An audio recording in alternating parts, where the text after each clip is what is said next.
Hello guys! Good evening po sa lahat! Kumusta na po lahat ng mga kasabong dyan? Sana yung mga gwapo at magagandang mga viewers natin dyan, mga followers. Maraming salamat po. At ako ngayon ay nalulungkot sa feeds natin. Hello guys, natuwa tayo na malungkot. Ay, patikim lang pala yun ni Sir Meta. Ganon talaga, pero hindi tayo susuko mga guys. Mga idol, hindi tayo susuko kahit ganon nangyari sa feeds natin. So, kailangan talaga nating mag-iba ng content pag ganito ang sitwasyon. Kaya mga idol, huwag kayo magsawa sa akin kahit ano i-upload ko dito.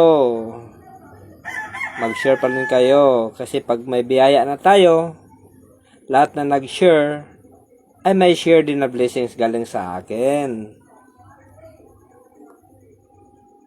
Kaya mga idol, huwag kayo magsawa. Kahit hindi na tayo mag-upload ng kompleto na na sabong. Kasi nga, bawal. Maraming bawal. So, nalulungkot tayo kasi nga lahat ng earnings natin kahit 0.01, hindi na, wala na. Wala na idol, no? Lahat ng earnings natin kahit 1.01. Hindi na pwedeng kasi nga too much na yung violation natin, no? Marami violation talaga, bawal talaga yung kasi harmful eh. So talagang bawal talaga, kaya mag-isip tayo kung ano mga natin, no? So manibago tayong content siguro. Kaya sana hindi kayo magsawa at mag-share pa rin kayo. At lahat na nag-share at may biyaya ding blessings galing sa atin pag tayo na po'y kumita na dito sa mundo ni Sir Meta. Hindi tayo mawala ng pag-asa, tuloy-tuloy pa rin kahit na tayo, dami tayong violation na restrict. Yun ang mahirap idol. Pinaghirapan mo tapos violation pala ang mapala natin. So, ganun talaga. Hindi natin hawak ni Sir Meta eh. Ang importante dyan, tuloy-tuloy lang tayo, mga idol. Kahit anong mangyari sa pagkukontent natin, as long as magawa natin yung tama ang natin pag-content natin. Kailangan lang nating sipagan. Kahit paano, hindi naman ako nawalan ng pag-asa kahit kahit idol, kahit marami tayong restriction sa feeds natin. Even in my Facebook main account, no? Nadamay yung main account natin, no? So nakakawala ng gana kasi nga pero kahit ganun ang nangyari, idol, tuloy-tuloy lang, no? Tuloy, balang araw, 1 year, 2 years, 3 years, 5 years from now, 10 years from now, maawa din yan si Sir Meta, tayo ibibigyan ng income dito, di ba? Huwag lang nating isipin na ilang taon na tayo dito. Ako, 3 years na akong nagbablog, hindi pa nga tayo kumita. Hindi tayo kumita sa pagbablog, idol. Kahit anong video na na-upload ko, wala. Pero binigyan tayo ng pagkakataon na tayo po ay ma-monetize. Pero yun na nga, kahit na-monetize po tayo, marami naman tayong violation. So, parang useless lang din. But, i-pursue na to ang pagbablog. Para hindi, may kasabihan nga, ang umaayaw ay di magwawagi, 'di ba? Di tayo magwawagi pag tayo umaayaw. Ang nagwawagi ay di umaayaw. Ganon yan. So, pag magwawagi tayo kasi hindi po tayo umaayaw. So, kahit anong pagsubok natin sa pagbablog natin, mga idol, don't give up, no? Huwag tayong aayaw. Kasi sa darating ang panahon na tayo po ay magwawagi. Di ba? So, ngayon, ang idol, last simbang gabi na, no? So, 9 days na tayo ngayon nagsimbang gabi at sa awa ng Panginoon, tayo po ay nakapagkumpleto, no? At alam ko yung mga dalangin natin sa Panginoong may kapal, idol, at ay ibibigay niya, no? Ibibigay niya yung mga natin, dalangin natin, yung mga wish natin sa buhay na mabigyan tayo ng mga idol, no? Pag-asa sa buhay. Hindi tayo mawala ng pag-asa kasi every day, every month, every year, iba-iba yung storya ng buhay natin. Iba-iba yung natin, kung ano yung ginagawa natin, yun ang story natin sa buhay. So, magkaiba. Ang gawin lang natin, mga idol, kung ano tayo ngayon, kung ano yung ginagawa natin last year, dapat meron tayong pagbabago para din may magbabago sa buhay natin. Ganon, mga idol. Kaya, kailangan natin baguhan kung ano yung ikaganda ng buhay natin, 'di ba? May kasabihan nga, New Year, new beginning, new hope, new opportunity. 'Di ba? So, tayo po ay nakumpleto natin yung pagsimbang gabi natin, mga idol, no? At alam ko na at ang maganda, idol, no? Pag magsimba tayo, dapat tanggapin natin ang katawan at dugo ni Kristo. Ibig sabihin ng mga idol, kailangan nating tumanggap ng ostiya, no? O mga lawat ka, no? O Bisaya pa. Kasi hindi maging kumpleto yung pagdadasal natin, hindi maging yung pagsimba natin kung hindi tayo tumanggap ng katawan at dugo ni Kristo, 'di ba? So kailangan nating pero bago tayo, mga idol, na tumanggap, kailangan wala kang mortal sin. No, wala kang mortal sin. So kaya nga kailangan bago ka magkumpisal, kailangan mo bago ka magkalawat o tumanggap ng ostiya, ang katawan at dugo ni Kristo, kailangan nating magkumpisal. Oo.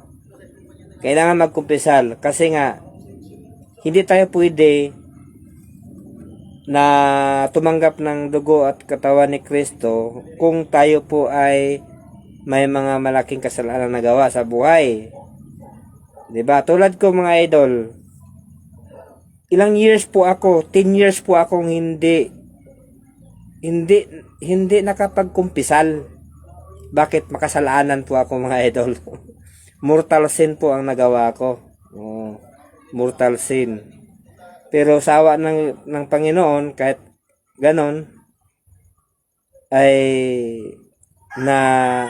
nabigyan tayo ng pag-asa, no?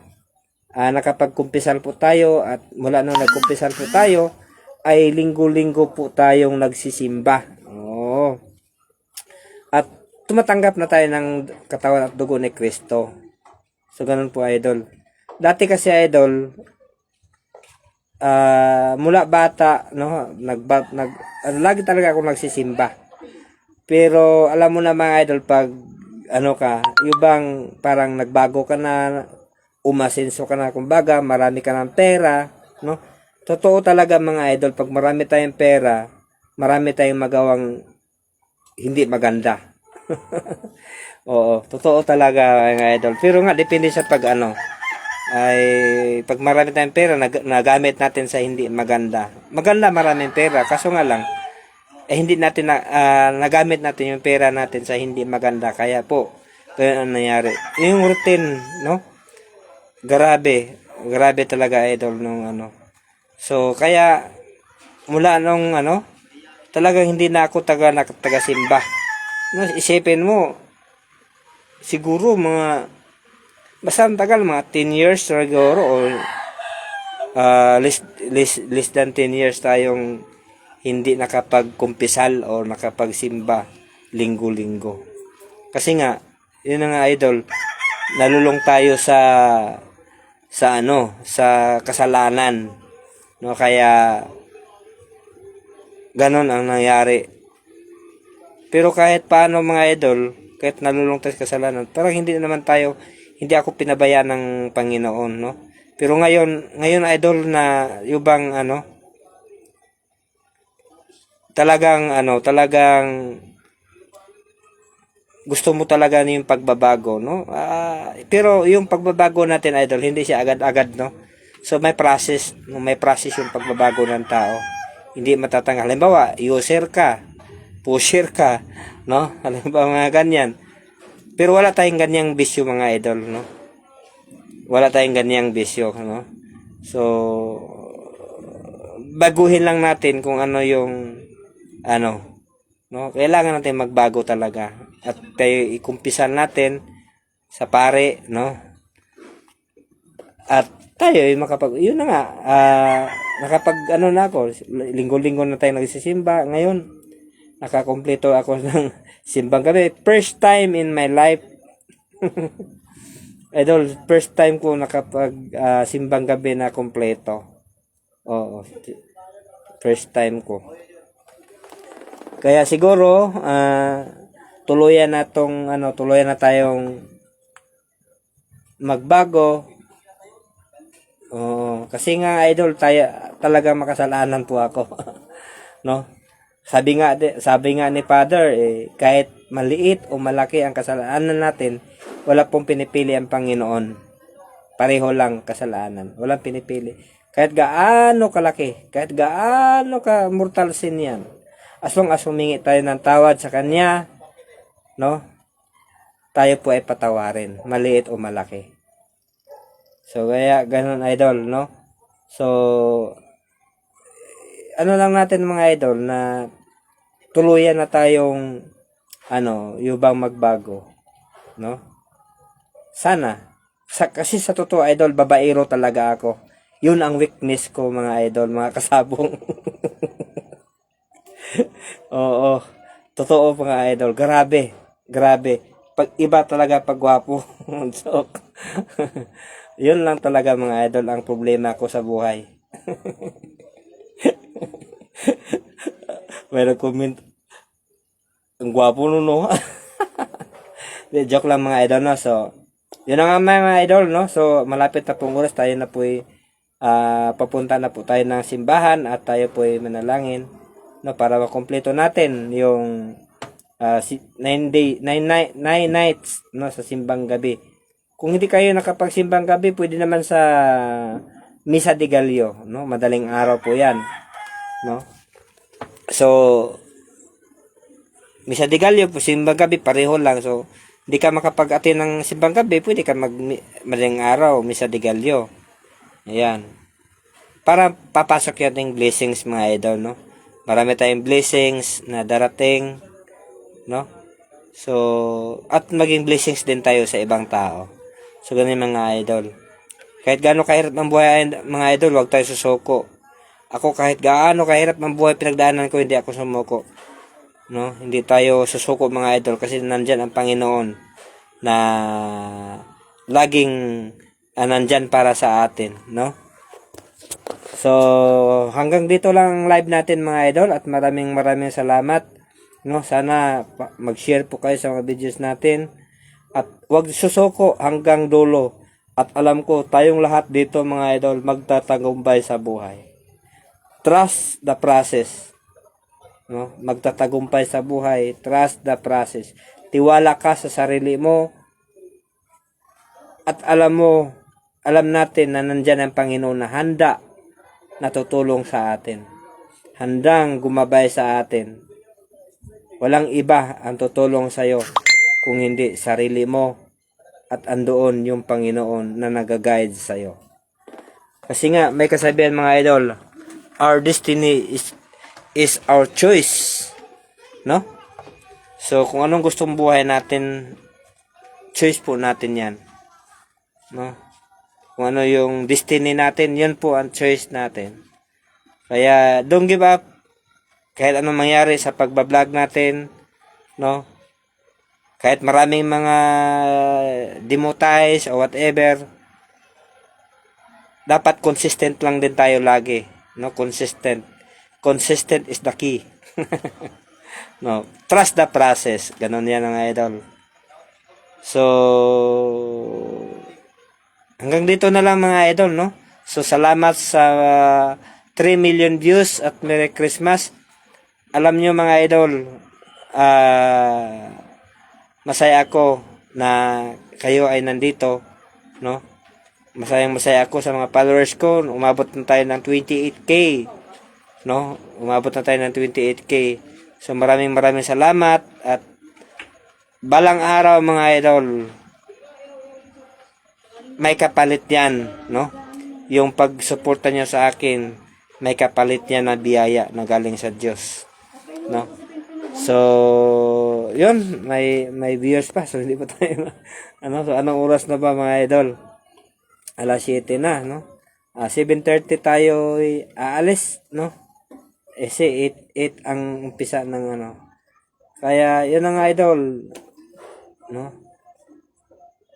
Kailangan nating maging matatag. O, di ba? Kailangan mo maging matatag sa buhay. Huwag kang matakot. Huwag kang matakot, idol.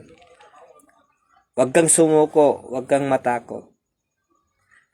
Tatagan mo lang yung loob mo. O, di ba? Tatagan mo yung loob mo, mga idol. Pag matatag ka at determinado ka sa gusto mo sa buhay, alam kong may marating ka. O, di ba? Kaya itong ginagawa natin, idol, trust the process lang. Make it consistent.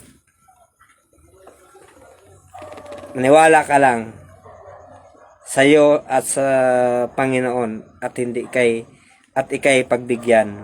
O, di ba? So, yun mga idol, no? So, anong oras na? Alas 7 na mahigit. So, maraming salamat. I love you all and Merry Christmas. Bye-bye!